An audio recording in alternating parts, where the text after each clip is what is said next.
अगले साल हिंदुस्तान की आबादी दुनिया के किसी भी मुल्क से ज्यादा होगी। हम चीन को भी पीछे छोड़ देंगे।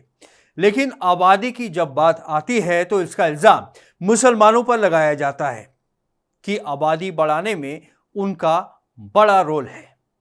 इन हालात में यह देखना जरूरी है कि सही नजरिया क्या है। आदाब, मैं हूं आतिर खान। देश और दुनिया की बड़ी खबरें लेकर हम हाजिर हैं। आइए सुनते हैं हेडलाइंस। आबादी पर यूएन की ताजा रिपोर्ट है, एक बड़ा चैलेंज। असम में ही है आबादी कंट्रोल करने पर सख्ती। भ्रम है कि मुसलमान मेजॉरिटी में आ जाएंगे। आबादी के मसले को सियासी नजरिए से ना देखें। पुणे की शाहनवाज खान पठान ने अपने परिवार को दी बड़ी खुशियां। आबादी पर यूएन की ताजा रिपोर्ट सभी मुल्कों के लिए एक चैलेंज है। आबादी पर यूनाइटेड नेशंस की ताजा आंकड़े सभी देशों के लिए चौंकाने वाले हैं। खासतौर पर हिंदुस्तान की आबादी 2023 में चीन से आगे निकल जाएगी और इस साल नंबर में दुनिया में आबादी का आंकड़ा 8 अरब तक पहुंच जाएगा। रिपोर्ट के मुताबिक सभी मुल्कों की आबादी बढ़ रही है, किसी की कम तो किसी की ज्यादा। लेकिन बड़े मुल्कों के लिए यह ज्यादा बड़ा चैलेंज है, क्योंकि आबादी बढ़ने के साथ रिसोर्सेज का बढ़ना बहुत जरूरी है। रोजी रोटी, कपड़ा, पानी और सर छिपाने की जगह सबकी जरूरत है। हिंदुस्तान बड़ी आबादी वाला मुल्क है, उसके सामने चैलेंज और ज्यादा है। यूएन ने आबादी के मसले को नेशनल प्रॉब्लम के तौर पर देखा है। उसको किसी मजहब, बिरादरी या जात से नहीं जोड़ा गया है। हर मैदान में होने वाली तरक्की को अच्छी नज़र से देखा जाता है, लेकिन आबादी में तरक्की के आंकड़ों को पसंद नहीं किया जाता, क्योंकि आबादी के बढ़ने की वजह से रिसोर्सेज पर अधिक भार पड़ता है। असम में ही आबादी कंट्रोल करने पर सख्ती है। हालांकि हिंदुस्तान में आबादी बढ़ने पर कंट्रोल की कई स्कीमें लागू हैं और उसको वॉलंटरी तरीके से कोई भी अपना सकता है। इस बारे में जनता में जागरूकता फैलाने के अभियान भी चलाए जाते रहे हैं। आपको याद होगा कि इमरजेंसी के दौरान फैमिली प्लानिंग को सख्ती से अपनाने पर जोर दिया गया था, लेकिन इसका असर आवाम की नाराजगी के तौर पर सामने आया और इंदिरा गांधी को पीएम की कुर्सी से हाथ धोना पड़ा। इसलिए बाद की सरकारों ने इस पर खुलकर बोलना और सख्ती करना बंद कर दिया। असम में मुसलमानों की तादाद सबसे ज्यादा है। वहां आबादी पर कंट्रोल के लिए कानून बना दिया गया कि बच्चे दो ही अच्छे। अब यूपी भी कानून बनाने की तैयारी कर रहा है, लेकिन इसको जब तक पूरे मुल्क में लागू नहीं किया जाता, उस वक्त तक आबादी पर कंट्रोल के किसी नारे या स्कीम का फायदा नहीं पहुंचेगा।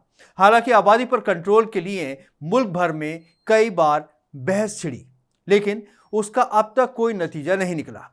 अभी हाल ही में केंद्रीय मंत्री प्रहलाद सिंह ने ऐलान किया था कि बढ़ती आबादी पर काबू पाने के लिए कानून लाया जाएगा। रायपुर में गरीब कल्याण सम्मेलन में उन्होंने कहा था कि जब दूसरे बड़े फैसले लिए जा सकते हैं तो आबादी पर भी जल्द फैसला लिया जाएगा। अब तक आबादी के कंट्रोल के जो भी कानून और स्कीम लागू हैं वो सिर्फ असम में हैं। इसके तहत ज़्यादा बच्चे पैदा करने वाले अब सरकारी नौकरी से महरूम रहेंगे और जिनके पास पहले से 2 से ज़्यादा बच्चे हैं उनके खिलाफ कार्रवाई की जाएगी, ऐसा ऐलान हुआ है। लेकिन कांग्रेस और समाजवादी पार्टी समेत दूसरी ऑपोजिशन पार्टियों ने इसकी मुखालफत की है। सिर्फ भ्रम है कि मुसलमान मेजॉरिटी में आ जाएंगे। कुछ लोग अपने मालूमात में कमी की वजह से मुसलमानों पर इल्ज़ाम लगाते रहे हैं कि हिंदुस्तान में मुसलमान ज़्यादा बच्चे पैदा करते हैं, इसलिए आबादी में इजाफा हो रहा है और अगर इसी तरह उनकी आबादी बढ़ती रही तो एक दिन हिंदू माइनॉरिटी में आ जाएंगे। इसका जवाब देश के पूर्व chief election commissioner vice Qureshi ने अपनी किताब द पॉपुलेशन मिथ में दिया है। उन्होंने कहा है कि मुसलमानों पर यह इल्ज़ाम सरासर गलत है। उन्होंने लिखा है कि मुल्क में जो तालीम में इजाफा और गरीबी में कमी होती गई, पैदाइश की दर में भी कमी आई है। मुसलमान पहले 45% फैमिली प्लानिंग पर अमल करते थे, जबकि हिंदू 54%। मुसलमानों में फर्टिलिटी रेट 2.61% था, जबकि हिंदुओं में 2.13%। अब दोनों की पैदाइश के परसेंटेज में मामूली फर्क है। सेंसस में 1951 से 2011 के दरमियान मुस्लिम आबादी में 13.6 करोड़ का इजाफा हुआ है और हिंदू आबादी में 67.6 करोड़ का इजाफा हुआ है, तो आबादी में हिंदुओं का हिस्सा 5 गुना बढ़ा हुआ है। उन्होंने लिखा है कि एक से ज्यादा बीवियां रखने का चलन भी सबसे कम मुसलमानों में रहा है। ये बात 1975 में सरकार के एक सर्वे के बाद आई है। उन्होंने आंकड़ों के जरिए बताया है कि हिंदुस्तान में मुसलमान सैकड़ों साल बाद भी मेजॉरिटी में नहीं आ सकते। उनका कहना है कि कुरान में फैमिली प्लानिंग के लिए मना नहीं किया गया है, बल्कि उसकी हौसला अफजाई की गई है। हदीसों में भी साफ साफ कहा गया है कि तुम्हारे पास जब तक रिसोर्सेज ना हो शादी मत करो। इस्लाम ने खुद पर काबू पाने के तरीके भी बताए हैं। आबादी के मसले को सियासी नज़रिए से नहीं देखना चाहिए।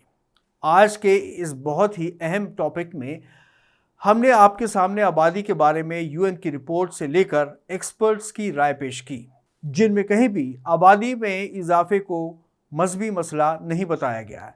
अलबत्ता ये एक कौमी मसला है जिसे सरकारों को बहुत ही संजीदगी से लेना चाहिए। फैमिली प्लानिंग के मैसेज और उसके फ़ायदों को घर घर पहुंचाया जाए। बढ़ती हुई आबादी जिसमें नौजवानों की तादाद सबसे ज़्यादा है, उनको किसी तरह साइंस, टेक्नोलॉजी और एग्रीकल्चर के कामों में लगाकर ज़्यादा से ज़्यादा पैदावार को बढ़ाया जाए, क्योंकि चाइना जैसी बड़ी आबादी वाले मुल्क ने भी इसी तरह के तरीक़ों का इस्तेमाल करके न सिर्फ अपनी आबादी के लिए रिसोर्सेज पैदा किए, बल्कि आबादी पर भी कंट्रोल किया।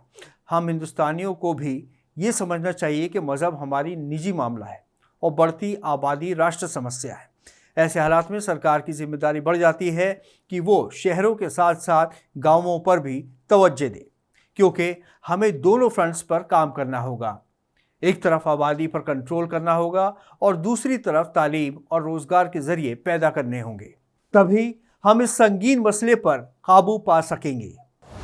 और अब खबर पुणे से। पुणे की शाहनवाज खान पठान ने फर्स्ट क्लास जज के ओहदे तक पहुंचने में कामयाबी हासिल कर ली है। अगस्त महीने में उनकी ट्रेनिंग प्रारंभ होगी। घोरपाड़ी पेट लोहिया नगर स्लम बस्ती में 10 बाई 10 की खोली में रहने वाली शाहनवाज खान पठान ने सिद्ध कर दिया है कि खुद से वायदा, मेहनत और मजबूत इरादे हों तो मंजिल कदम चूमने लगती है। 4 बहनों और 1 भाइयों में शाहनवाज खान पठान का नंबर 3 है। शाहनवाज खान पठान के पिता अमान खान पठान की एक छोटी सी किराने की दुकान थी। कम आय के बावजूद उन्होंने अपने बच्चों को उचित शिक्षा दिलाने का भरसक प्रयास किया। नतीजा ये हुआ कि अमान खान पठान के 5 बच्चे शिक्षित हैं। शाहनवाज खान पठान की कामयाबी ने उनके पिता को खुशियों से भर दिया है। उन्होंने जज्बातों का इजहार करते हुए कहा कि उन्हें शाहनवाज पर फख्र है।